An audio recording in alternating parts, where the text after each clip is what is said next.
Bien, a continuación, Álvaro Sánchez Climent, que es doctor por las Universidades Complutense y Autónoma de Madrid, nos va a hablar del arqueólogo Blas Taracena y Aguirre y sus contribuciones al desarrollo de la arqueología española.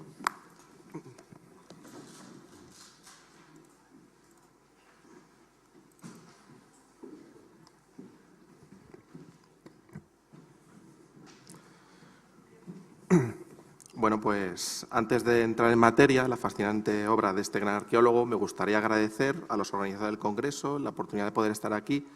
con todos ustedes y, bueno, por supuesto, unirme a esas felicitaciones al Museo Arqueológico Nacional por sus 150 años y, bueno, desearles otros 150 años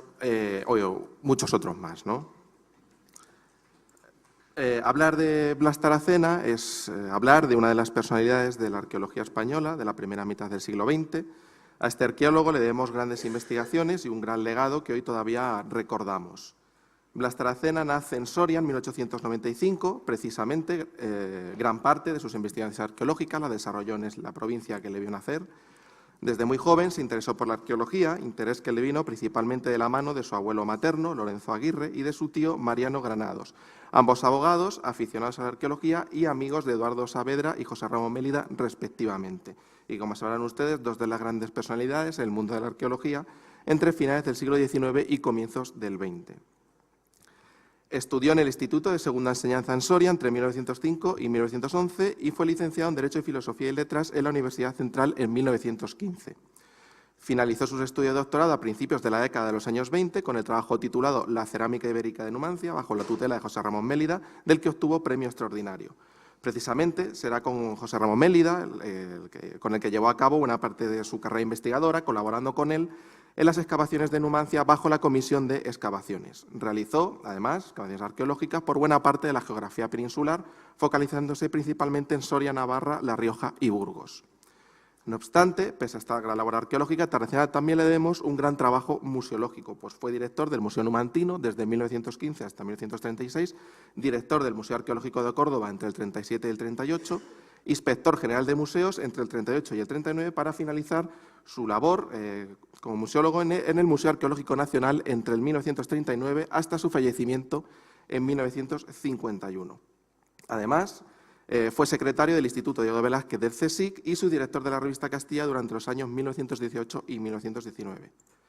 Taracena compaginó, además, su labor investigadora y museológica en otras actividades. Por ejemplo, fue vocal de la Comisión Ejecutiva de Excavaciones de Numancia, delegado director de las excavaciones de la provincia de Soria, La Rioja y Burgos, secretario y presidente de la Comisión Provincial de Monumentos de Soria, delegado de Bellas Artes de la provincia de Soria, magistrado del Tribunal de lo Contencioso Administrativo también de Soria, conservador de las ruinas de Numancia, comisario director de las excavaciones de Navarra, de las de Castro de Gastiburu en Vizcaya, Julio Briga en Santander y la Cueva de Forúa en Vizcaya. Además, realizó otras actividades como profesor y director de los cursos de verano para extranjeros. Fue miembro de la comisión organizadora del Cuarto Congreso Internacional de Arqueología de Barcelona en 1929, representante del primer Congreso Etrusco de Florencia y participó en numerosos congresos y reuniones científicas, como las que pueden ustedes ver en la diapositiva, algunos ejemplos. En la imagen, bueno, pues pueden observar gran parte de la obra arqueológica de Taracena. Quizás una de sus obras más representativas fue la obra publicada en 1924 y que fue la memoria de su tesis doctoral, La cerámica ibérica de Numancia. A esta obra le dedicaremos ahora después unos minutos a hablar de ella. Las obras de Taracena, además, son un claro ejemplo de la gran actividad arqueológica que desarrolló durante la primera mitad del siglo XX. Ya hemos hecho referencia a que Soria fue la principal provincia en la que trabajó de una manera más intensa, aunque no solamente por las excavaciones que realizó junto con José Ramón Mélida en Numancia, sino también porque a Taracena le debemos un abanico de publicaciones sobre la cultura celtibérica, como por ejemplo su publicación de los años 30, Las tribus celtibéricas, los pelendones, o como por ejemplo su obra Los pueblos celtibéricos en la historia de España de Menéndez Pidal. Por cuestiones de tiempo, bueno, no vamos a entrar en mucho detalle en sus obras, solamente destacar algunas de ellas, como por ejemplo las diversas memorias de excavación y que veremos algunos ejemplos más adelante, que el arqueólogo soriano protagonizó y, como hemos hecho mención, principalmente en Soria, así como también en otras provincias como La Rioja y Navarra. Precisamente gracias a estas memorias encontramos interesantes datos, como por ejemplo los que realizó en el norte de Soria, donde da a conocer algunos asentamientos muy interesantes de la denominada cultura de los castros sorianos o cultura castreña, y que él mismo definió como aldeas fortificadas naturalmente y situadas en elevadas cumbres entre 1.100 y 1.400 metros de altura. No obstante, una obra que sí que me gustaría destacar es su tesis doctoral, titulada La cerámica ibérica de Numancia. Su obra supuso, además, una de las primeras sistematizaciones de la cerámica de un yacimiento arqueológico y que será un ejemplo a seguir en otras sistematizaciones futuras, y actuará como referencia de una tipología cerámica. En su obra, Taracena no solamente se interesó por cuestiones de motivos decorativos o tecnológicos, sino también por otras cuestiones más tipológicos o formales, ofreciendo además interesantes láminas tipológicas ordenando los conjuntos cerámicos del yacimiento de Numancia. Precisamente, una de las grandes aportaciones de este autor en esta obra fue, aparte de ser una de las primeras sistematizaciones, es su ordenación cronológica, pues Taracena ordena las cerámicas desde la decoración más naturalista y policroma hasta las monócromas con motivos abstractos estilizados, proponiendo una fecha segura, el 133 a.C., que, bueno, como ustedes sabrán, fue la caída de Numancia por las huestes romanas. Dicha cronología, además, será revisada a posteriori por Federico Battenberg en los años 60, proponiendo una ordenación a la inversa de las cerámicas. Pero bueno, podríamos decir ya que eso es otra historia, ¿no? Para ilustrar un poco esta presentación, bueno, he puesto algunas imágenes y dibujos de diversas excavaciones que realizó Taracena, quizá las más interesantes por el hecho que supone una gran continuidad por la similitud de los materiales arqueológicos, como las excavaciones de los poblados de Segontialanca, en Langa de Duero, los Castillejos de Ocenilla y Castilterreño de Izana, y que pusieron de manifiesto una gran continuidad de la cerámica monocroma numantina ya en época republicana, bajo el dominio romano, permitiendo además delimitar una interesante zona de influencia numantina en la decoración de los vasos cerámicos. En la imagen pueden ver la planta del yacimiento de Castilterreño de Izana con algunos de los materiales cerámicos decorados, como pueden observar, de una manera muy similar a los vasos numantinos, y también destacar la famosa jarra de tipo de boca o de tipo Yunocoe del yacimiento de Ocenilla, y cuyo ejemplar pues, se conserva actualmente en este mismo museo. En la siguiente imagen podemos destacar algunos ejemplos más de otros yacimientos arqueológicos, la planta del yacimiento de Segontialanca, de Langa de Duero, en el cual ofreció una cronología incluso de época romana, entre los siglos II y I antes de Cristo, y que incluso excavaciones recientes han permitido confirmar gracias al hallazgo de un denario romano de época republicana.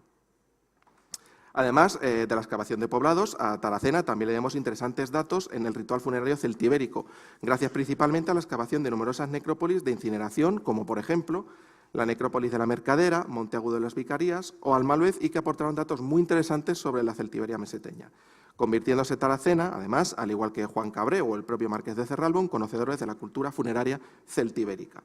Parte de los fondos de estos yacimientos, además, se encuentran distribuidos principalmente entre el Museo Numantino y el Museo Arqueológico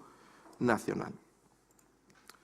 Como decía anteriormente, y bueno, ya que estamos de celebración, a Blas Taracena no solamente le demos interesantes aportaciones a la arqueología, sino también en la museología, pues como ya he comentado anteriormente, desempeñó una labor muy importante como director y como inspector general de museos y también como instigador del Museo Celtibérico en Soria. No obstante, debido por el poco tiempo del que disponemos, bueno, pues y ya que nos encontramos en la celebración del Museo Arqueológico Nacional, pues vamos a centrarnos en hablar grosso modo, sobre su gestión en dicho museo. En 1939, Blas Taracena se pone al frente como director del Museo Arqueológico Nacional.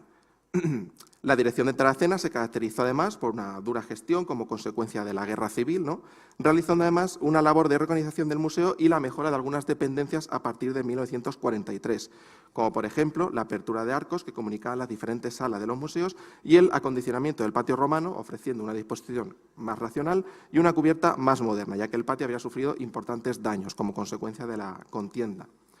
Durante su labor de la gestión se realizaron algunas exposiciones, bueno, la del Museo Breve, de la cual ya hemos tenido una charla anteriormente, y también la exposición sintética, otra de las exposiciones, la exposición sintética de antigüedades españolas, de la que se publicó la Guía de Instalaciones de 1940, resumen de la arqueología española. La más interesante, sin duda, fue la del Museo Breve, pues las dificultades de la guerra y la imposibilidad de volver a colocar los fondos debido a la ocupación temporal de algunos espacios del museo por otras instituciones, se planteó, por lo tanto, un montaje muy sencillo con algunos de los fondos más importantes, la exposición que se alargó hasta 1951 con la muerte de Blas Taracena. Bueno, en la imagen pueden ustedes observar algunas fotografías de la época en la que se pueden ver algunas de las vitrinas del Museo Breves, poniendo las colecciones más interesantes. También el acontecimiento que se realizó del patio romano, imágenes de archivo muy interesantes y que bueno, pueden ver ustedes con mayor detenimiento en la página web del Museo Arqueológico Nacional. No obstante, esta labor arqueológica y museológica se truncó con tan solo 55 años de edad, falleció en Madrid y sustituyéndole en su puesto Joaquín María de Naroscués, de la cual pues, ya hemos tenido una charla. No quisiera terminar, por supuesto, esta exposición sin dedicar una necrológica que le dedicó Antonio Beltrán a la figura de Taracena. El día 1 de febrero del año en curso, es decir, 1951, en plena madurez, cuando más cabía esperar de su talento y trabajo, su pérdida no será solo la de un hombre bueno y trabajador, infatigable, sino la de uno de los más firmes puntales que la arqueología ha tenido estos últimos años. No puede resumirse en unas cuantas cuartillas la obra de Taracena, pues su labor más importante ha sido callada y poco brillante, pero efectiva y práctica. Para hablar de ello, habría que hacerlo de sus virtudes, de su rectitud, de su salud espiritual y sus dotes de trabajo, negándose el descanso a sí mismo en favor de todos los servidores de la arqueología. Quienes hemos tenido el dichoso honor de trabajar a su lado, sabemos que por mucho que llore su pérdida, nuestra amistad, mucho mayor ha de ser el vacío en el campo de sus actividades y nunca dejaremos de lamentar su ausencia de los puestos a los que había consagrado su vida en servicio de todos. Muchas gracias.